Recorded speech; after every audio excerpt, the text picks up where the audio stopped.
हरे कृष्णा। तो प्रश्न है हरे कृष्ण महामंत्र का जप क्यों किया जाए। पहली बात, ये महामंत्र है, महामंत्र जिसमें सारे मंत्रों का समावेश है।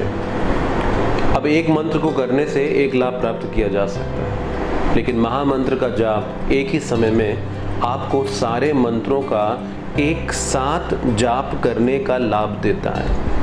जैसे पेड़ की जड़ में अगर कोई पानी डाले तो टहनियाँ पत्तियों में पानी डालने की चिंता नहीं करनी पड़ती, वो अपने आप पहुंच जाएगा क्योंकि पेड़ की जड़ में पानी डाल दिया है आपने। या फिर दूसरा तरीका है हर टहनी हर पत्ती में पानी डालो।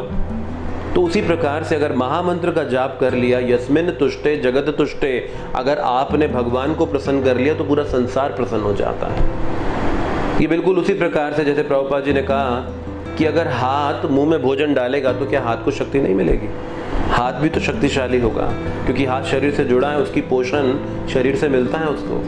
तो उसी प्रकार से महामंत्र हमारा संबंध भगवान के साथ जोड़ देता है। और कलयुग में ये ब्रह्मा जी कली संतरण उपनिषद के अंदर इस बात का प्रमाण देते हैं कि कलयुग के अंदर सब वेदों के अंदर उन्होंने देखा कि क्या है भगवान को प्राप्त करने का तरीका, क्या है मुक्ति को प्राप्त करने का तरीका। जब नारद जी ने ब्रह्मा जी से यह प्रश्न किया था कि कलयुग के जीव इतनी जटिलताओं का जीवन जीते हैं, ये कलयुग है ही ऐसा, क्योंकि कलयुग में उन जीवों को भेजा जाता है जो अन्य युगों में भगवान को प्राप्त नहीं कर पाते, जैसे सतयुग, त्रेता, द्वापर, कलयुग। तो फिर कलयुग तक आते हैं वो। तो फिर यहाँ पर अब लाकर उनको प्रेरणा देनी है भगवान को जाने के लिए, तो फिर कुछ तो ऐसा करना पड़ेगा ना जिससे वो रहना खुद ब खुद ना चाहें। तो इसीलिए इस युग के स्वभाव को ऐसा बनाया गया। अब इसमें तरीका ऐसा डाला गया इस जटिलता में जो सबसे सरल है। तो ब्रह्मा जी नारद जी को कली संतरण उपनिषद में इस हरे कृष्ण महामंत्र का परिचय देते हैं और कहते हैं कि इस नाम के माध्यम से आप मुक्ति प्राप्त कर सकते हो। अब दूसरा प्रश्न ये होना चाहिए कि ये महामंत्र का जाप किया कैसे जाए। तो बहुत सरल तरीका है। आचार्यों ने ये नाम जाप की माला 108 मनके की इस माला को अपने दाहिने हाथ में लें, दाहिने हाथ में अंगूठा और जो दूसरी उंगली है ना, इसके बीच में धागे के बाद वाला पहला मनका, जिसे कोई सुमेरु भी कहते हैं, तो इस धागे के बाद वाले पहले मनके को दूसरी उंगली, जिसे इंडेक्स फिंगर कहा जाता है, और ये थंब, इसके बीच में पहले मनके को पकड़ें। और क्योंकि हम कलयुग के जीव योग्य नहीं हैं वैदिक मंत्रों का उच्चारण करने के लिए, और ये शास्त्रों में दिया गया है, वैदिक मंत्र है, तो अब महाप्रभु का प्रणाम मंत्र बोलते हैं, पंच तत्व का प्रणाम मंत्र बोलते हैं, और पंच तत्व से कृपा मांगते हैं कि हम भगवान के पवित्र नामों का जाप कर सकें। तो बड़ा सरल मंत्र है पंच तत्व मंत्र।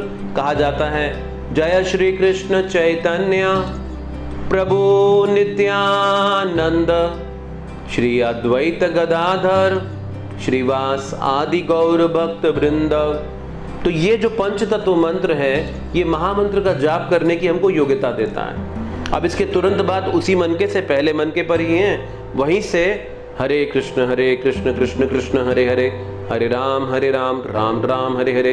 अब ये करने के बाद दूसरे मनके पर चले जाइए और फिर से हरे कृष्ण कृष्ण कृष्ण हरे हरे, हरे राम राम राम हरे हरे, हरे कृष्ण कृष्ण कृष्ण हरे हरे, हरे राम राम राम हरे हरे। और ऐसा करते हुए जब आप अंतिम मनके पर आ जाएं तो अब अंतिम मनके को इस तरह से पलट दीजिए। अब ये दूसरी माला इस प्रकार से आरंभ होगी, क्लॉकवाइज और फिर एंटी क्लॉकवाइज, और इस सुमेरु के मनके के ऊपर नाम जप नहीं किया जाता। तो एक प्रकार से 108 हैं मनके, तो 108 हैं उपनिषद।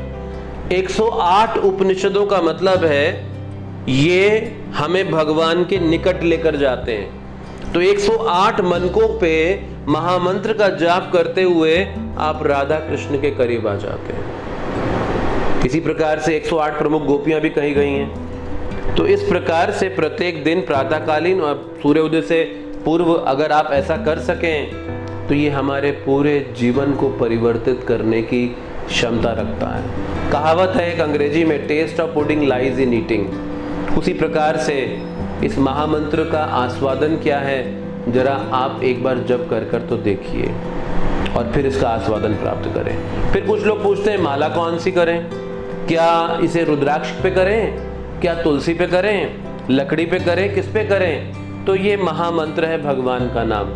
सबसे अच्छा है तुलसी पे किया जाए, लेकिन उस पे जप करने के कुछ नियम होते हैं, यानी कि तामसिक और राजसिक आहार और जीवन शैली नहीं होनी चाहिए, किसी प्रकार का नशा मांस आदि नहीं होना चाहिए, तब तुलसी की माला पे करें, बहुत अच्छा है।